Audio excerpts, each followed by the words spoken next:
Atiende a esta hora muy amablemente la señora ministra de Justicia, Ángela María Buitrago, para hablar precisamente de este documento que estaba esperando el país, pero especialmente la región de Norte de Santander, la región del Catatumbo. El decreto mediante el cual se declara el estado de conmoción interior en esta región. Ministra, gracias por estar con nosotros. Muy buenos días.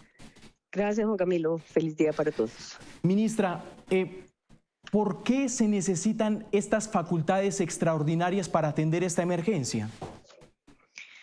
¿Por qué, perdón, no le alcancé a oír?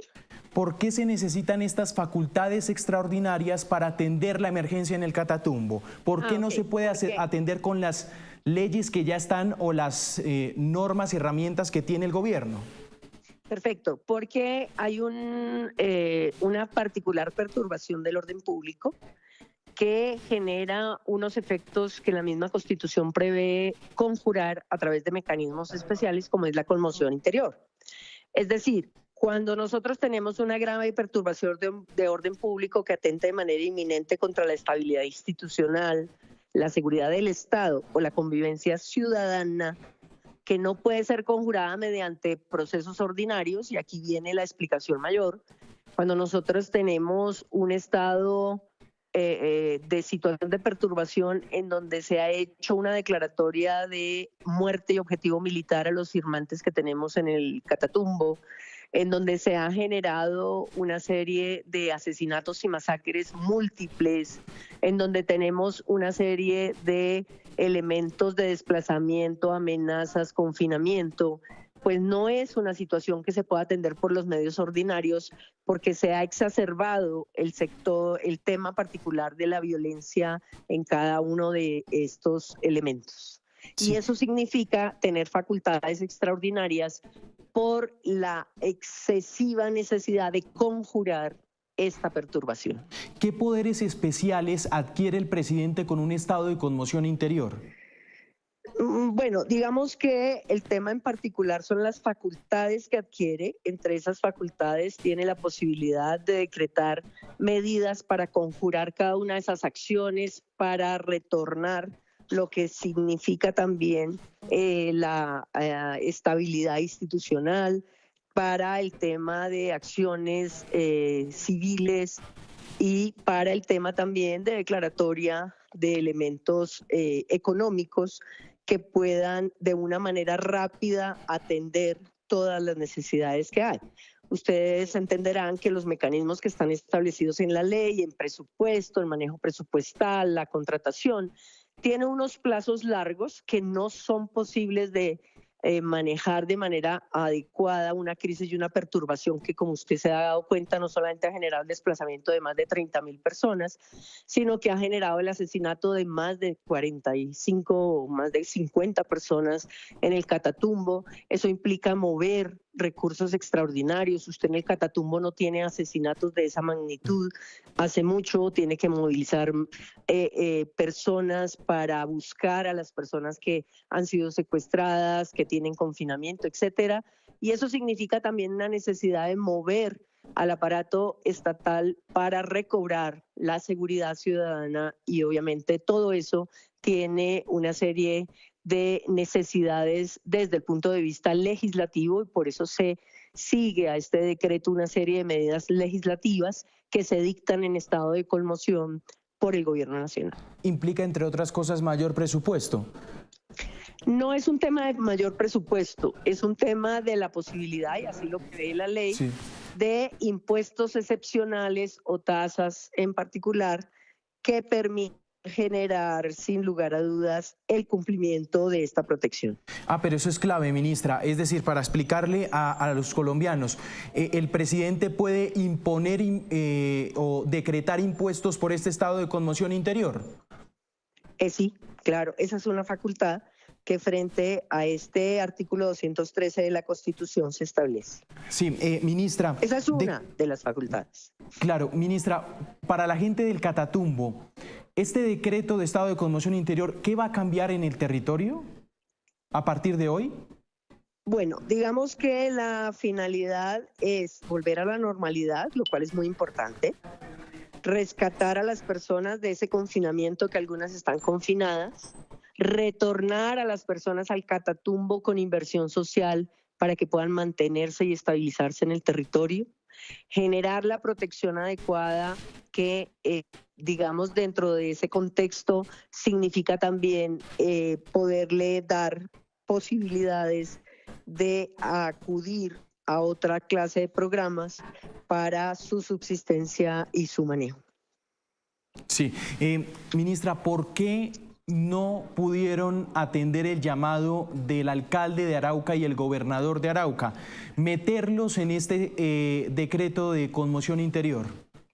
Bueno, yo creo que esa es una cosa que dentro del decreto también quedó prevista en 2 párrafos, pero se decide por ahora, frente al tema en particular, dejar pendiente el análisis, porque la crisis humanitaria que hay que conjurar en este momento de manera clara y que ha sido provocada en los municipios que tiene el mismo decreto, que significa hablar de los municipios de Ocaña, Ábrego, El Carmen, Convención, Teorama, San Calixto, Acarí, La Playa, El Tarra, Tibú, Sardinata, así como los resguardos Motilón, Barí, Catalaura, La Gabarra, es donde vemos que existe mayor necesidad de actuar de manera urgente.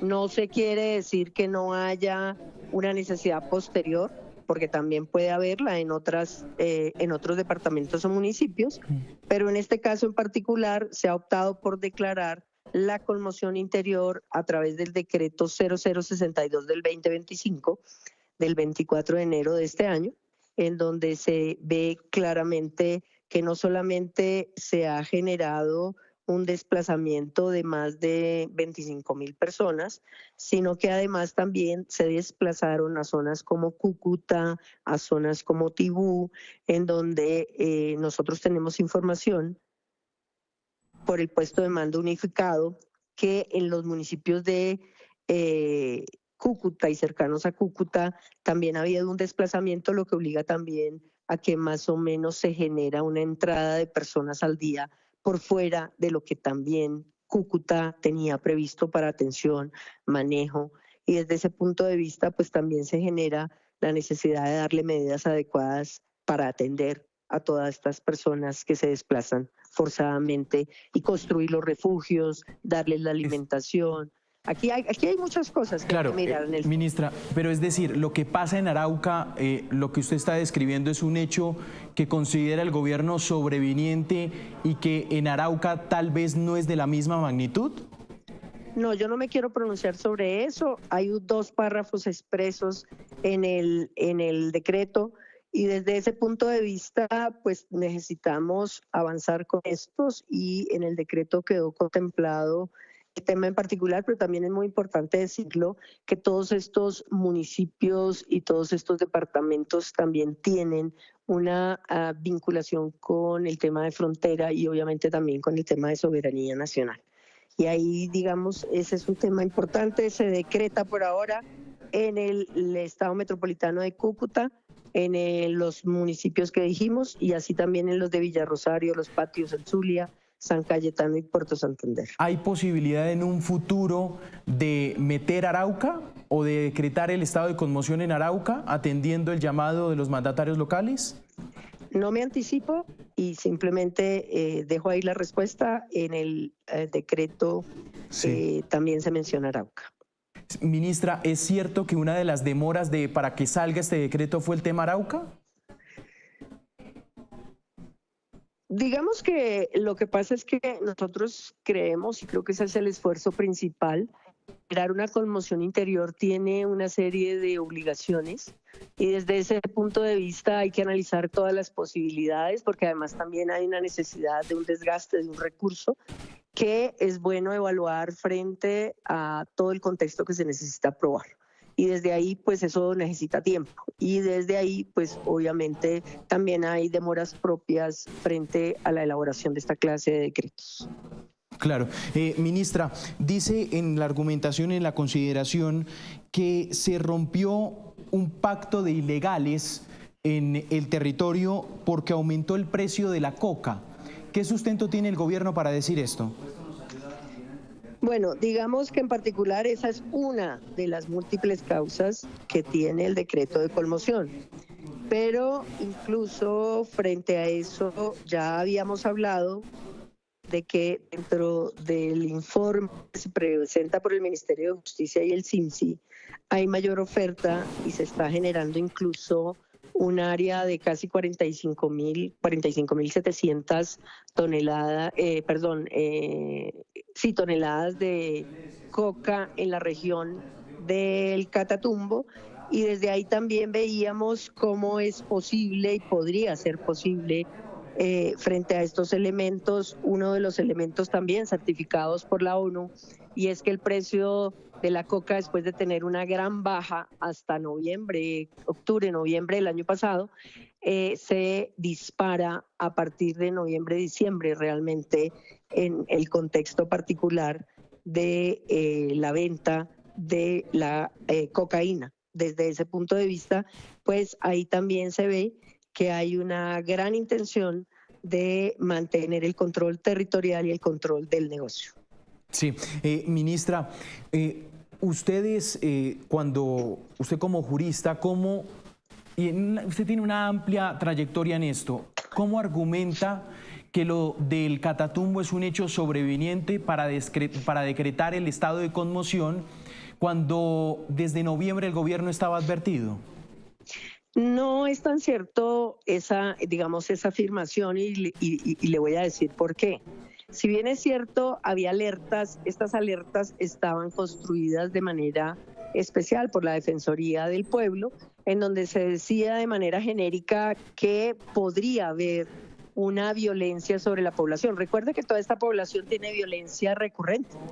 Esta población no solamente hay alertas del 2024, hay alertas del 2023, hay alertas del 2022, hay alertas del 2020, en donde tenemos esos elementos que podrían ser parte de un estado en donde hay enfrentamiento de estos grupos.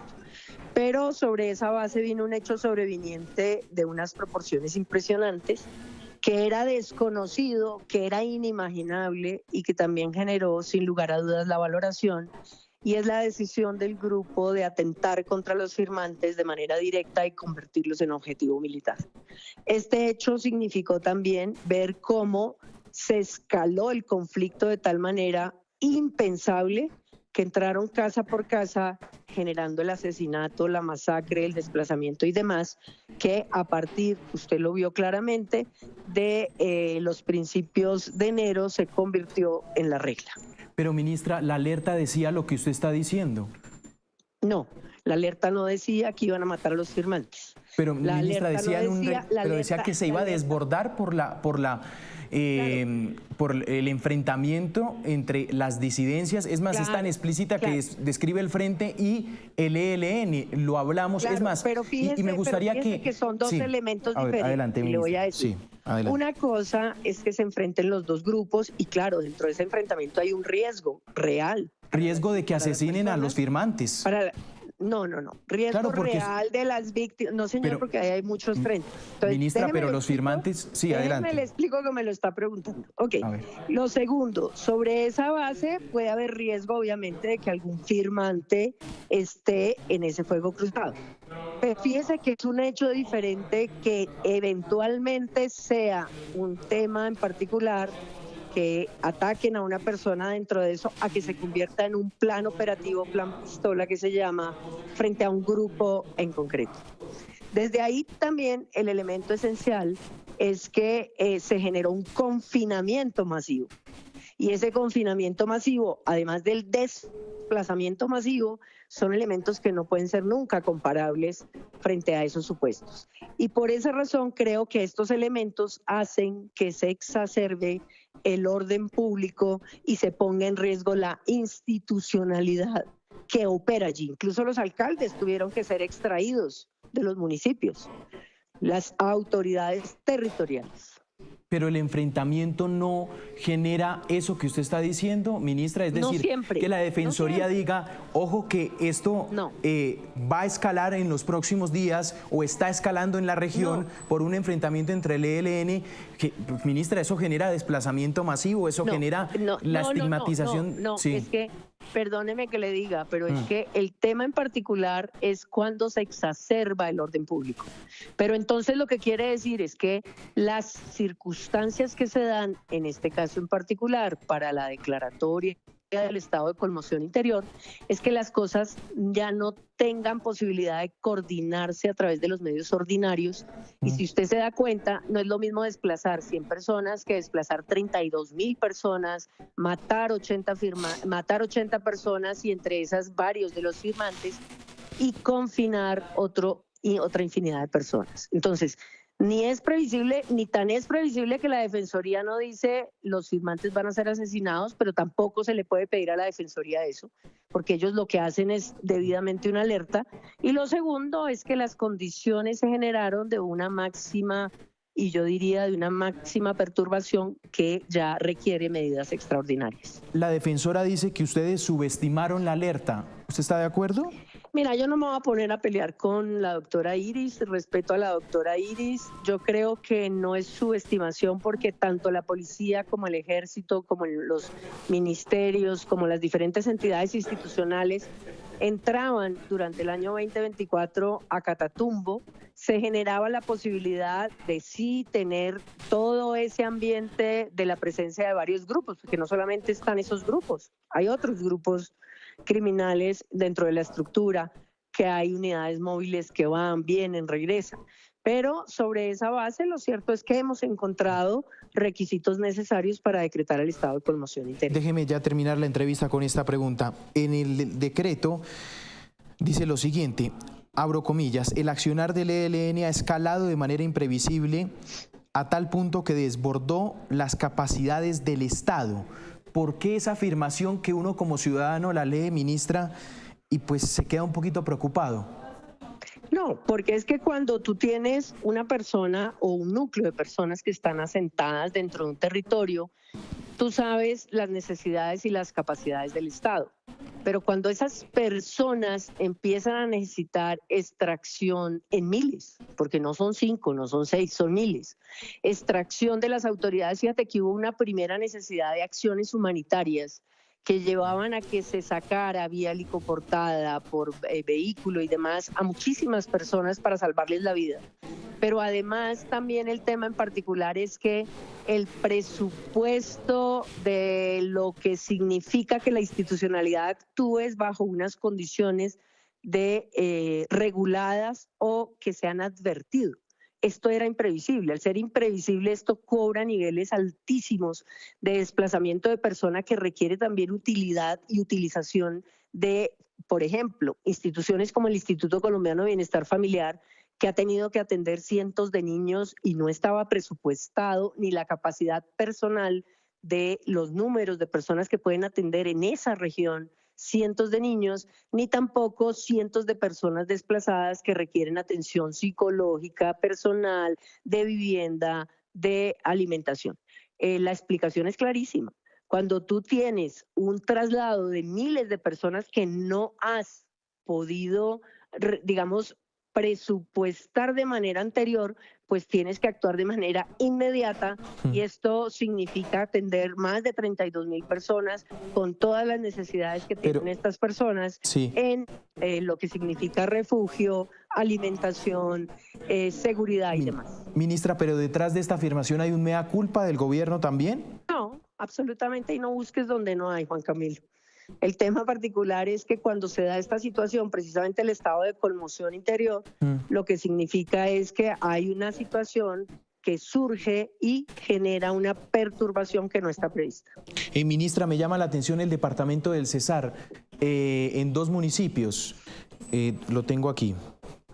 Déjenme 2 segundos. ¿Están acá? Sí, Río de Oro. Río de Oro y González en el Cesar. ¿Por qué allí? Digamos que ¿Qué está pasando allí? Son corredores en donde se verifica la necesidad de decretar también la conmoción interior porque pues efectivamente al ser utilizados están siendo también parte de estas actividades sobredimensionadas de estos grupos contra personas de esos municipios, y el ser corredor también tiene un tema que es un tema también de soberanía nacional. Ministra, ¿un estado de conmoción interior, ya la última pregunta, tiene implicaciones nacionales? Puede tener, en el sentido de que se decrete. Es decir, por ejemplo, un impuesto territorial. Claro, un impuesto que captar recursos para atender la emergencia en una determinada región. Sí. Eso es una implicación nacional para una correcto. determinada región. Eso lo puede hacer en el decreto de conmoción. Sí, señor. Es decir, es un decreto con posteriores. implicaciones nacionales con el decreto que posteriormente se emita. Sí, se regule, correcto. Claro, muy bien. Ministra, ha sido usted muy amable y de verdad le agradezco mucho pues que siempre usted está presta a responder todas las preguntas. De verdad, muchas gracias. Mucho gusto. Feliz día. Hasta luego.